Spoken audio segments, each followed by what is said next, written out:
माणूस म्हणून जगणंही त्याच्या नशिबात नाही का? गटारीत आंघोळ करणाऱ्या त्या जीवाचं विदारक वास्तव आणि आपली झोपलेली माणुसकी. सांगली जिल्ह्यातल्या मिरज शहरातल्या एका रस्त्यावर दिसलेलं हे दृश्य कोणत्याही संवेदनशील मनाला हादरवून टाकणार आहे. एक युवक आंघोळ करतोय, पण पाण्याच्या नळाखाली नव्हे, तर थेट वाहत्या गटारीच्या सांडपाण्यात. शरीरावरील मळासोबतच त्याच्या आत्मसन्मानाचीही झीज होतीये. मात्र त्याच्या चेहऱ्यावर ना लाज आहे, ना संकोच, ना भीती. कारण जेव्हा समाजाकडून, माणसाकडून माणुसकीच हिरावली जाते, तेव्हा लाजवायचंही काहीच उरत नाही. ही घटना केवळ एका व्यक्तीच्या गरिबीची नाही, तर संपूर्ण समाजाच्या आणि शासनाच्या व्यवस्थेतील खोल पोकळीचं जिवंत उदाहरण आहे. हा युवक गटारीत आंघोळ करतोय कारण त्याच्याकडे घर नाही, पाणी नाही, निवारा नाही, आणि सर्वात महत्वाचं म्हणजे त्याचं कुणीतरी असणं कुणालाही महत्वाचं वाटत नाही. तो गटारीत जरी आंघोळ करत असेल तरी त्याच्या अस्तित्वावर लादलेली ही अवस्था आपल्या सगळ्यांच्या माणुसकीवर मोठं प्रश्नचिन्ह उभा करते.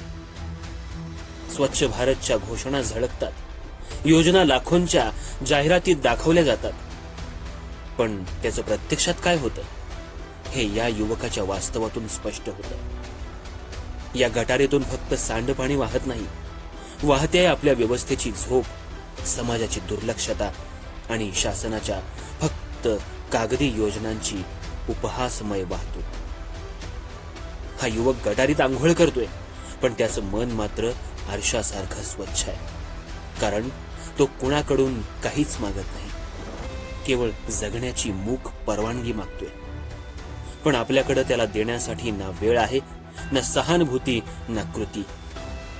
हाच समाज, हेच शासन जर कुठल्या सेलिब्रिटीच्या पायात चप्पल नसल्यावर चर्चा करतो, त्यावर आक्रस्ताळ बोलतो, तर गटारीत माणूस आंघोळ करत असतानाही कुणाचं काळीज का तुटत नाही? कोणत्याही व्यवस्थेचा खरा चेहरा अशा घटनांमधूनच दिसून येतो. जर शासनानं खरंच सर्वांसाठी विकास केला असता, तर आज हा युवक त्या गटारीत नसता. जर समाजानं आपलं सामाजिक भान जपलं असतं, तर त्याला एक माणूस म्हणून जगायला मिळालं असतं. पण आज ही अवस्था केवळ त्याची नाही, ती आपल्या सगळ्यांच्या सामूहिक अपयशाची साक्ष आहे. आपण जर या व्हिडिओकडे केवळ पाहून पुढे निघून गेलो, तर आपणही त्या गटारीसारखेच बनतो, वाहणारे पण कुणाच्याच वेदना न उचलणारे. या घटनेतून शासन आणि समाज दोघांनीही शिकणं गरजेचं आहे. शासनानं तात्काळ बेघर, निराधार आणि दुर्बल घटकांसाठी स्वच्छ आंघोळगृह, पोर्टेबल निवारा केंद्र आणि मूलभूत आरोग्य सुविधा पुरवाव्यात. केवळ फायलींमध्ये योजना ठेवून चालत नाही, तर त्या प्रत्यक्ष जमिनीवर उतरवल्या गेल्या पाहिजेत. समाजानं अशा व्यक्तींकडे फक्त नजरेच्या कोपऱ्यातून पाहू नये, तर अंतःकरणाच्या खोल कप्प्यातून त्यांना समजून घेतलं पाहिजे. गटारीत आंघोळ करणारा तो युवक केवळ शरीरावरचा मळ धुत नव्हता, तर आपल्या झोपलेल्या माणुसकीला जाग करत होता. तो युवक जिवंत आहे, पण तो सिस्टीम मधून बाहेर फेकलेला नागरिक आहे.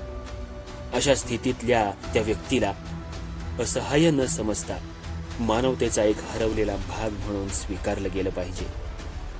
त्याचं अंग धुतलं जाते सांडपाण्यात, पण त्याच्या जगण्यावर चिकटलेली समाजाच्या उपेक्षेची घाण कोण धुणार? तो फक्त गटारीत आंघोळ करत नाही, तो शासनाच्या यंत्रणेतील पोकळपणावर थेट प्रश्न विचारतो. माझ्यासारख्याच शेकडो बांधवांचं काय होणार? आमचं जगणंही गटारीत आणि मरणही त्याच गटारीत का? माणूस म्हणून आम्हाला स्वाभिमानानं जगण्याचा दिवस कधी उजाडणार?